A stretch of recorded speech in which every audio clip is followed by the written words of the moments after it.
Police ચંદ્રક અલંકરણ સમારોહ 2025 કાર્યક્રમમાં આપણી સૌની સાથે મંચ ઉપર ઉપસ્થિત મારા સાથી મંત્રી શ્રી હર્ષભાઈ સંઘવી, ગૃહ વિભાગના અધિક મુખ્ય સચિવ શ્રી M.K. દાસ, રાજ્યના પોલીસ મહાનિર્દેશક શ્રી વિકાસ સહાય, DGP training doctor Neerja Gotru, આમંત્રિત સર્વ મહાનુભાવો, પ્રેસ મીડિયાના મિત્રો, સૌને મારા નમસ્કાર. તો જેમ જેમ મેડલ લેતા જાય એમ પછી પાછળ ધીમે ધીમે તાલીઓ ઓછી પડતી જાય.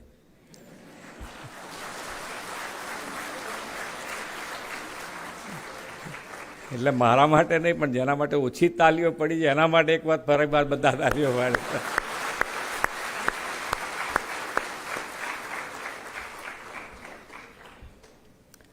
હવે નહીં પાડો તો ચાલશે.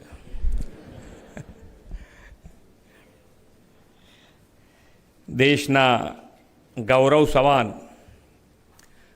રાષ્ટ્રધ્વજની ડિઝાઇન બનાવનાર પિંગલી વેંકૈયાનો આજે જન્મદિવસ છે. તેમની દિવ્ય ચેતનાને વંદન કરું છું. વિશ્વના સૌથી વધુ લોકપ્રિય નેતા અને યશસ્વી વડાપ્રધાન શ્રી નરેન્દ્રભાઈના નેતૃત્વમાં આપણા રાષ્ટ્રનું અને રાષ્ટ્રધ્વજનું ગૌરવ, આન બાન અને શાન ખૂબ જ વધ્યા છે. રાષ્ટ્રધ્વજની શાન વધારવામાં સમાજ જીવનની સુરક્ષા, સલામતીના પ્રહરી એવા તમારા સૌનું પણ મોટું યોગદાન છે. આદરણીય શ્રી મોદી સાહેબે રાષ્ટ્રહિત પ્રથમના ભાવ સાથે રાજ્યના વિકાસનો પાયો સેવા, શાંતિ અને સુરક્ષાથી નાખ્યો છે. આ શાંતિ, સેવા અને સુરક્ષાના મજબૂત પિલર તમ સૌ પોલીસ કર્મીઓ અને અધિકારીઓ છો. એમાંના 118 જેટલા પોલીસ અધિક કર્મચારીઓને તેમની ઉત્તમ કામગીરી માટે રાષ્ટ્રપતિ એવોર્ડથી સન્માનવાનો આજનો અવસર છે. મેડલ પ્રાપ્ત કરનાર સૌને અમારા તરફથી ખૂબ ખૂબ અભિનંદન પાઠવું છું. પરિવાર માટેની તાલીઓ બાકી છે, એટલે પરિવાર માટે એક તાલીઓ, પરિવારને પણ ખૂબ ખૂબ અભિનંદન.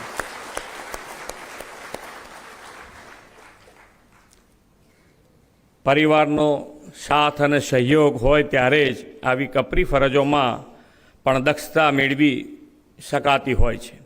આજનો આ મેડલ્સ વિતરણ કાર્યક્રમ એ બીજા બધા મેડલ્સ વિતરણથી જુદા પ્રકારનો છે. જ્યારે કોઈ ખેલાડી કે કોઈ રમતમાં મેડલ મળે ત્યારે તેના લક્ષ્યની સિદ્ધિ માટે મળતો હોય છે. ખેલાડી રમતના મેદાનમાં ઉતરતા પહેલાં જ શરૂઆતથી મન બનાવી લે છે કે મારે મેડલ મેળવવો જ છે. પછી એ લક્ષ્યને સિદ્ધ કરવા કડી મહેનત કરે છે. પરંતુ કોઈ પણ પોલીસ જ્યારે ફરજ બજાવતો હોય છે ત્યારે મેડલને ધ્યાનમાં રાખીને નહીં, સમાજની સુરક્ષા માટે જીવ સટોસટીની કર્તવ્ય પ્રણાલી ફરજ બજાવતો હોય છે.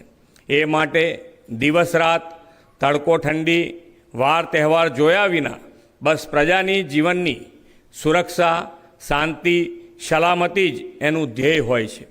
વર્ષોની આવી કપરી ફરજ અને સેવા ભાવને જ્યારે મેડલ્સથી નવાજવામાં આવે ત્યારે પોલીસ ચંદ્રક વ્યક્તિગત સન્માનની સાથે સમગ્ર પોલીસ બેડાનું સ્વાભિમાન બની જતો હોય છે. તે ગુજરાતના પોલીસ બેડાનું સ્વાભિમાન આવા મેડલ્સથી તમે વધાર્યું છે. ગુજરાત પોલીસના જવાનો, અધિકારીઓ ફરજ નિષ્ઠા નિભાવી જાણી છે.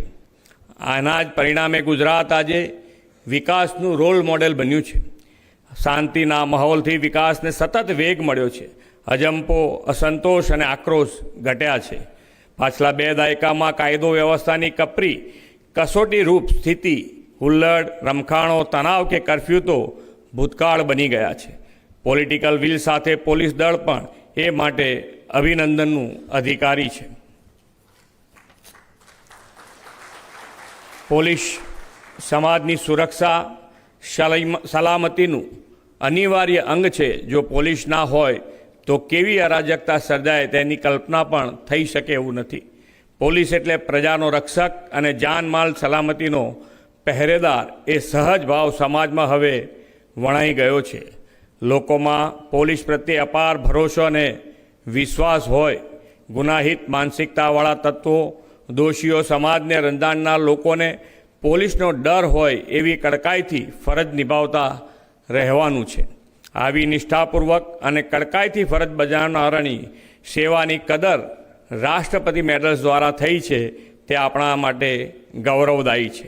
મેડલ્સ મેળવનાર અધિકારી કર્મચારીઓ સાથે અહીં મારી સામે યુવા પોલીસ અધિકારી પણ બેઠા છે.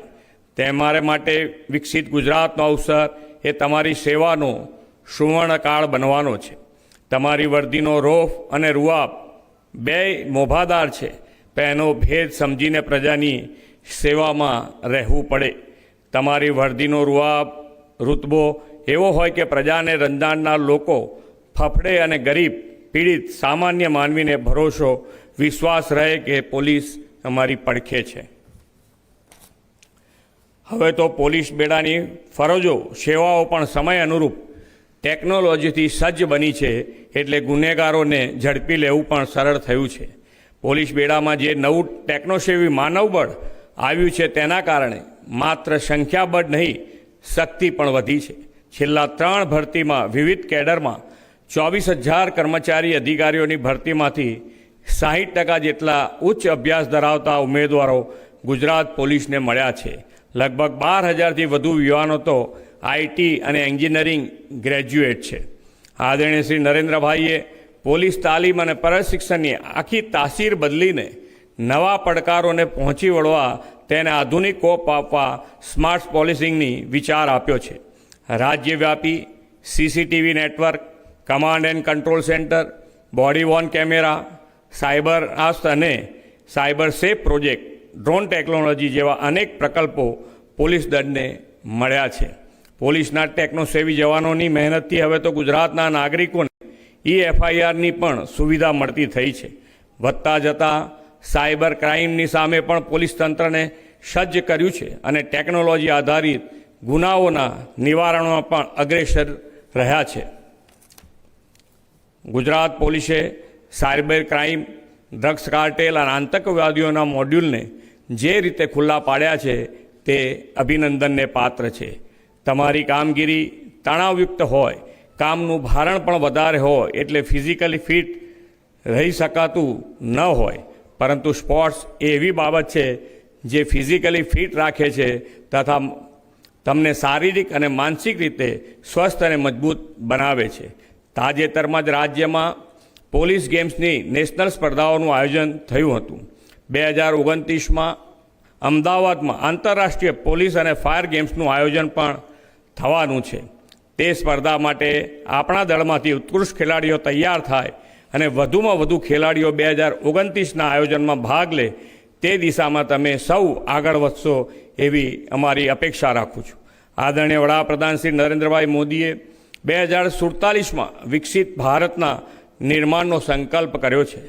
આ માટે પણ આપણે સમૃદ્ધ, સુરક્ષિત, શાંત અને સલામત ગુજરાત માટેનો જે રોડમેપ બનાવ્યો છે તેનાથી વિકસિત ગુજરાતનું નિર્માણ સાથે મળીને કરીશું એવા વિશ્વાસ સાથે વિરમું છું. ભારત માતા કી જય. વંદે માતરમ. જય જય ગરવી ગુજરાત.